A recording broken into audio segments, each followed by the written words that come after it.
É papel da universidade discutir temas contemporâneos que afetam a sociedade de uma forma geral. O que tem que ser discutido mais ativamente, a gente tem percebido que tem ganhado a grande mídia, é a reforma da Previdência. Para isso, para discutir isso, tentar decodificar essa questão e tentar entender o impacto dessa reforma na sociedade, na economia brasileira, a gente chamou aqui, mais uma vez, o professor Alexandre Delvaux, que vai falar um pouquinho para a gente sobre isso. O que muda na sua vida? Você ainda tem expectativa de se aposentar? Vamos saber do Alexandre aqui. Alexandre, muito obrigado mais uma vez pela sua presença aqui, parceria conosco. Exatamente nessa difícil missão de tentar entender temas complexos, como é que isso impacta na sociedade, principalmente para o nosso público. E agora se tem uma discussão muito grande na mídia sobre a reforma da Previdência, apresentada recentemente pelo governo federal atual. Como é que você tem visto isso? Fala um pouquinho para a gente dos possíveis impactos. É fundamental uma reforma da Previdência nesse momento? Muito obrigado pela sua presença. Bom, primeiro a gente precisa desmistificar algumas coisas, né? O déficit da Previdência, o desequilíbrio da Previdência Social não é unicamente um problema contábil, nem de gestão financeira, nem de polícia, porque houve corrupção, nem de direito, porque alguns devedores não pagaram. É um problema, é uma questão atuarial. Ou seja, quando o sistema foi criado, o sistema que a gente conhece hoje, a expectativa de vida da população era em torno de 50 anos, hoje em torno de 72 anos. Então as pessoas estão vivendo mais, a taxa de fecundidade caiu, a população envelheceu, né? A expectativa de vida aumentou. Então o sistema é potencialmente desequilibrado. As pessoas se aposentam, vão viver quantos anos recebendo da Previdência e provavelmente a Previdência não vai ter dinheiro para pagar essas pessoas. O déficit que preocupou tanto e que foi objeto, né, de mais uma reforma, que não é a primeira, nós já tivemos várias pequenas reformas e até grandes reformas no sistema previdenciário no Brasil. Então é necessário, é o ponto de partida. Segundo, a reforma da Previdência é um sacrifício que os jovens de hoje, os não tão jovens, vão fazer em nome dos novos, né, aposentados. Essa pergunta é interessante. Será que será que aquelas pessoas que estão nos assistindo vão se aposentar? Sim, mas vão ter que trabalhar um pouco mais em termos de tempo de contribuição, vão ter que cuidar mais da sua contribuição e, mais do que isso, pensar o seu futuro de forma diferente. Não dá para pensar como a minha geração, vou me aposentar, vou acumular, vou gastar o meu dinheiro e vou viver da aposentadoria. Não dá mais para pensar nisso. Essa juventude, essas pessoas que nos assistem hoje precisam pensar, olha, eu preciso conseguir um meio de quando terminar minha capacidade, minha vida laboral, a minha vida de trabalho, eu vou ter que sobreviver, né, em condições diferentes. Não vai ter um sistema previdenciário capaz de bancar, né, essas pessoas. Então, a reforma é necessária e impõe algum sacrifício para as pessoas que hoje estão próximas a se aposentar, maior sacrifício para aquelas que estão distantes. Um exemplo simples, alguém que previa, que está com 30 anos hoje, né, que está trabalhando desde os 18 anos, poderia aposentar daqui a 12 anos, vai se aposentar provavelmente daqui a 30. Então, quer dizer, é uma questão complicada. Quer dizer, o pedágio que essa pessoa está pagando é mais pedágio do que eu paguei. Eu enfrentei uma reforma que me impôs um pedágio de 6 anos. Essa vai pagar um pedágio maior. Então, tudo isso em nome de um sistema previdenciário que seja capaz de arcar com os benefícios, né, para as pessoas daqui a 20 anos, 30 anos, 40 anos. Eu tenho algumas dúvidas em relação aos valores que são projetados numa economia de 1 trilhão e é bom a gente ficar de olho nisso, porque daqui a 5 anos, se alguém falar em reforma previdenciária de novo, alguma coisa errada aconteceu, porque isso está sendo montado, está sendo proposto, a emenda constitucional, a proposta de emenda está sendo proposta para que não se altere, pelo menos nos próximos 20 anos, até porque essa transformação demográfica deve diminuir um pouco do ritmo. Quer dizer, não dá para pensar mais um aumento grande da expectativa de vida, a não ser, né, uma transformação da ciência. Então, vamos acompanhar, vamos pensar esse novo momento como uma oportunidade. Sem dúvida alguma, haverá um efeito positivo para a economia, os investidores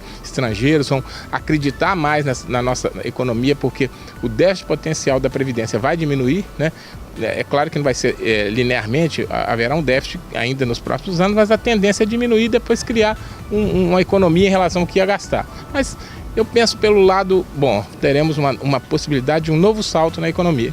E pelo lado ruim, os sacrifícios que as pessoas, né, principalmente aquelas que hoje têm 30, 40 anos, vão ter que... os sacrifícios que essas pessoas terão que fazer. Falando em sacrifício, Alexandre, normalmente quando se levanta uma proposta de reforma, a oposição, né, e alguns segmentos acabam criticando as reformas por invariavelmente atingirem uma pequena parcela da população, uma parcela mais sofrida, menos favorecida. Qual é o teu olhar sobre essa proposta da reforma da Previdência? Ela é ampla? Atinge, por exemplo, os militares, os servidores, a população em geral, os que têm uma aposentadoria mais volumosa, né, dentro de alguns segmentos. Como é que você observa essa amplitude dessa reforma? O escopo da reforma visa realmente diminuir ou afetar principalmente aquelas pessoas que têm privilégios. A questão dos militares vai ser tratada numa reforma entre aspas, à parte, não está envolvida nessa emenda. Em relação àquelas pessoas pobres, o que me preocupou muito em relação às medidas foi a diminuição do valor do benefício de prestação continuada, LOAS, e a diferença, a diminuição, o aumento da alíquota do INSS para uma categoria, para pessoas que ganham 2 a 3 salários mínimos, a 4 salários mínimos, algo assim, embora tenha diminuído em 0,5%, que é praticamente desprezível a alíquota de quem ganha até um salário mínimo. Mas as pessoas mais pobres, vamos dizer assim, aquelas que têm algum benefício da Previdência que vão sentir, mas são as que precisam do LOAS ou do benefício de prestação continuada, que vai aumentar o tempo, a idade para ter direito e diminuir o valor a ser pago à metade, né? E depois gradativamente esse valor vai aumentando. É realmente preocupante sobre esse ponto de vista. Mas a gente tem que lembrar que a Previdência só chegou nesse ponto, eu não vou fazer um discurso cruel aqui, mas só uma das causas da crise da Previdência foi que parte dos beneficiários dela nunca contribuíram com o sistema. Nesse ponto, eu acho que uma crítica que a gente precisa colocar é a seguinte: o governo também tem que ser transparente em relação à Previdência. O que é, né, do total do déficit, o que representa? Benefícios pagos a pessoas que nunca receberam, benefício de prestação continuada, qual a receita da Previdência que está além das contribuições do sistema, a receita para a Seguridade Social, receitas de loterias, etc. Que a Previdência tem várias receitas.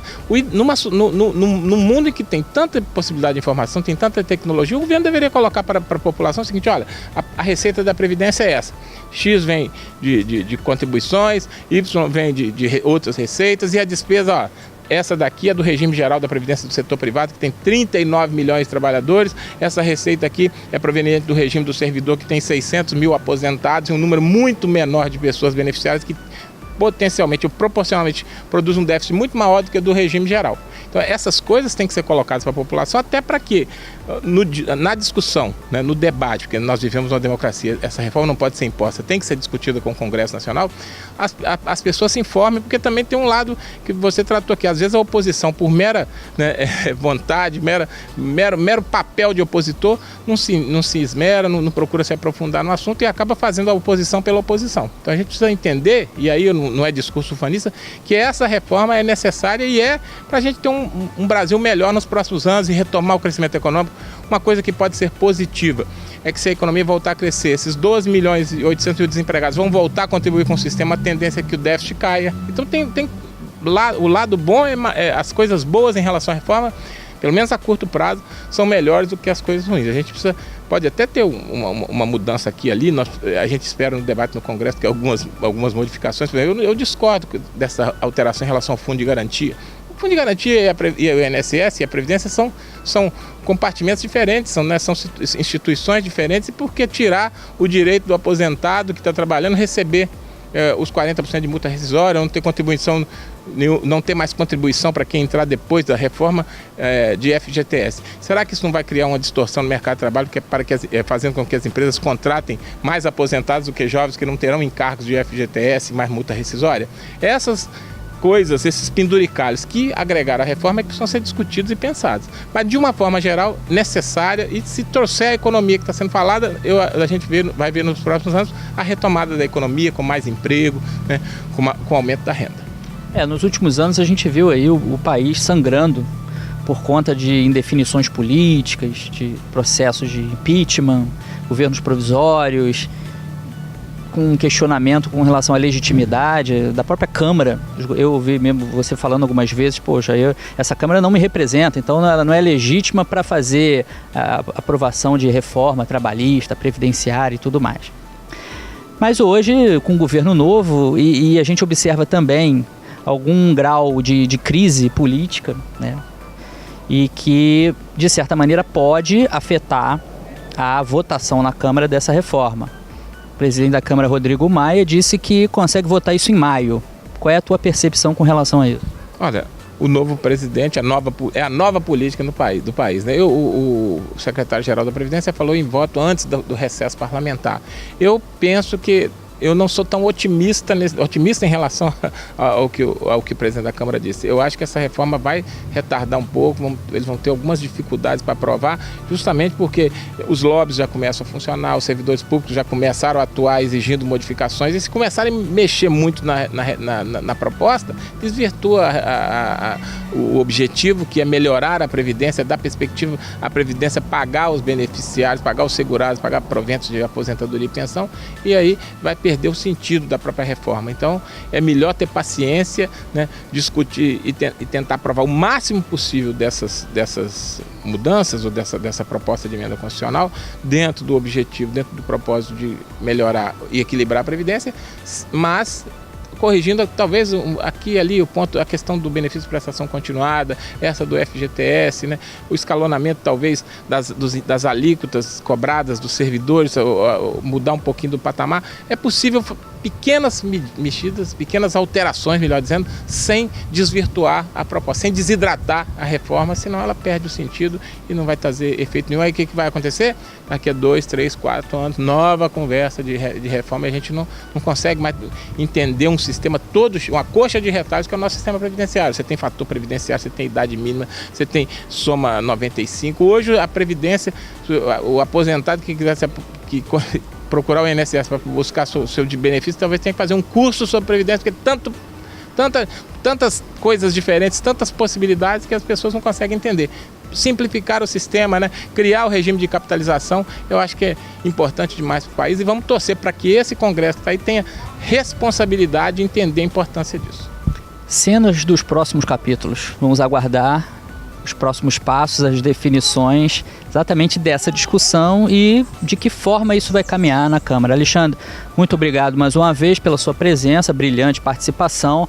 Conteúdo de qualidade você encontra aqui no Mundo Universitário.